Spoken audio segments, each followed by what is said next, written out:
Favourite serials இனி டிவிக்கு முன்பே சன் நெக்ஸ்ட் ஆப்ல ஜாலியா எல்லாருக்கும் முன்னாடியே பாருங்க.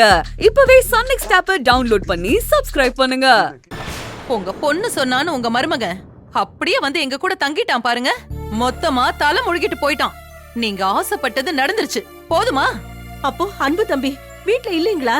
ஐயோ, உங்களுக்கு தெரியவே தெரியாது பாருங்க. உங்க பொண்ணு ஆசைப்பட்டது இதானே? எனக்கு தெரியும், அவ சாதிச்சுட்டா. இங்க பாருங்க, நிஜமாவே ஆனந்தி உங்ககிட்ட மன்னிப்பு கேட்க சொல்லிதான் அன்பு கிட்ட சண்டை போட்டா. அவரும் அப்பவே அங்கிருந்து கிளம்பிட்டாரு. திரும்ப அவர் வரவும் இல்ல.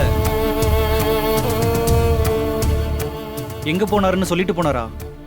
என்ன வேணான்னு தூக்கி எறிஞ்சிட்டு போனவன் எங்க போனா எனக்கு என்ன?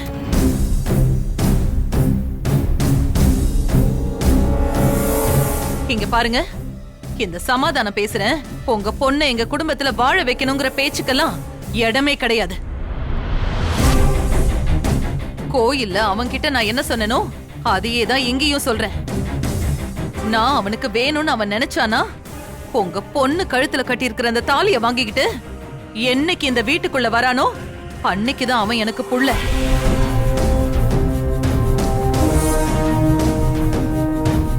இல்லையா? தலை முழுகுனதுதான்.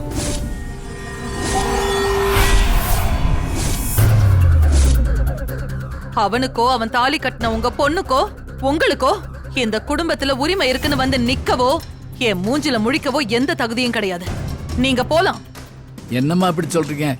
நானும் என் பொண்ணும் எந்த விதத்திலையும் உரிமை கேட்டு கண்டிப்பா இந்த வீட்டுல வந்து நிக்க மாட்டோம்.